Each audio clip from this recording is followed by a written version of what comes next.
and welcome to Red Gaming Tech. My name is Marta. Today is the 15th of November and I have some news for you today regarding, you guessed it, Assassin's Creed Unity. Now, it came out in the UK yesterday and the microtransaction prices are now live, which means I'm now able to discuss with you the pricing here in the UK.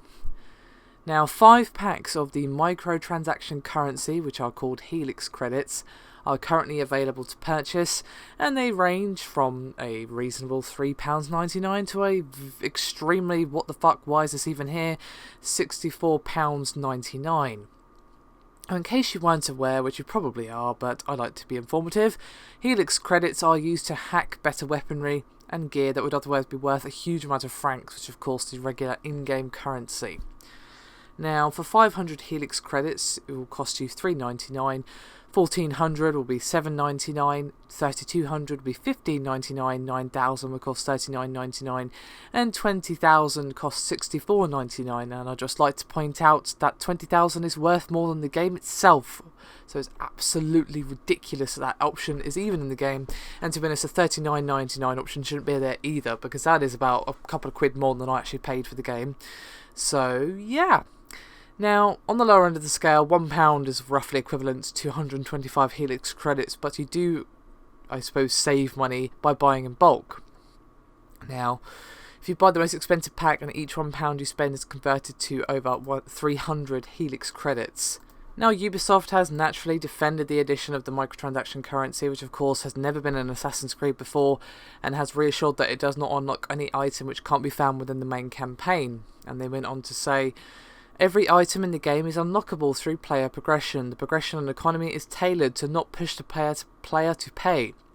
Everything is balanced in a way that the player will never feel forced to buy, but rather to keep playing the game to access better gear and become stronger. But is that really true? Well, Eurogamer have helpfully provided an example. I'm just going to give you the example that they have given here, as it's the best example. So basically, one of the top rated stores available to view is very unpronounceable, Syncanadus or something like that, and it has the top equipment level of 5 diamond rating. Now, normally this would cost you a rather staggering 125,000 francs, which would obviously take a huge amount of time to get. Alternatively, you can buy it for 1,000 Helix Credits, which is £8 if you buy 2 of the 500 Helix Credit packs, or slightly less if you fork out for one of the larger packs. So we also have a headwear item, is the legendary Brigand Hood, which costs 125,000 francs, or is once again 1,000 Helix Credits, which is again about £8 worth. Now, that is slightly questionable, the fact that it's arguably a lot easier just to go, oh, balls to it, I'll spend a £5 on this sword because it's awesome, rather than spending hours upon hours getting the amount of money you'd actually need to get this item.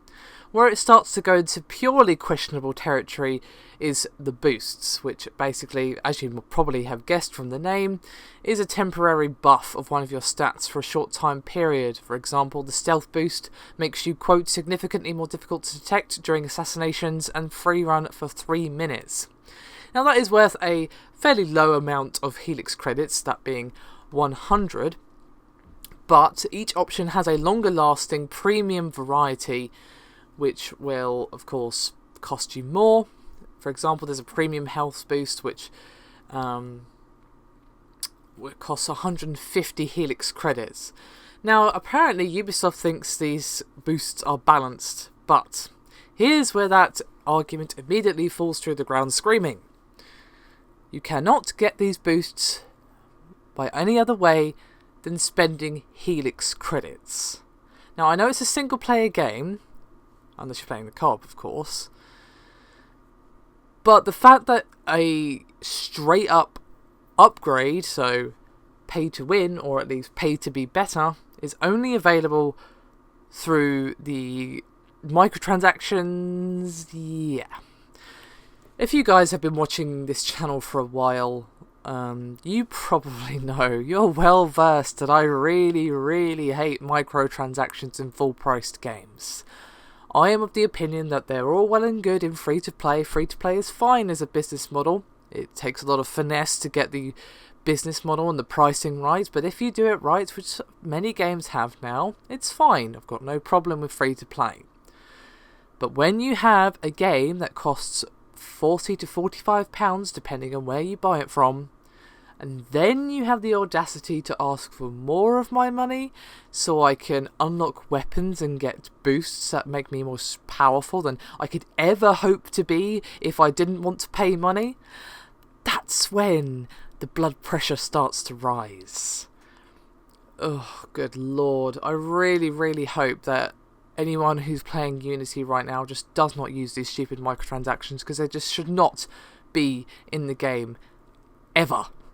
No full-priced game should ever have microtransactions. They can give all this PR crap about how it's to give the player more choice and blah blah blah, but I'm not buying it, and I don't think you guys are either. We all know it's so they can pocket more money, and we all know that when they're developing the game, they're going to be tempted to slightly skew it, subtly skew it, so it's easier for you to just go balls to it. I'm going to spend this £5 and buy this weapon or whatever, rather than spending the time to unlock it through in-game. As I said, the top sword in the game, £8 roughly to unlock unless you buy one of the bigger bulk packs, or a stupid amount of in-game currency, which will probably take hours to get. It seems pretty obvious to me which one they want you to go for. This whole thing is just a mess. I love Assassin's Creed as a franchise, I really do, but the more I hear about it, the more I talk about it, the less enthusiasm I have for the game, and I've not even really played it all that much yet. So I just really hope that this whole microtransaction thing bombs, and yeah, it just shouldn't be in the game. End of. Anyway, that's me done. I'll see you next time.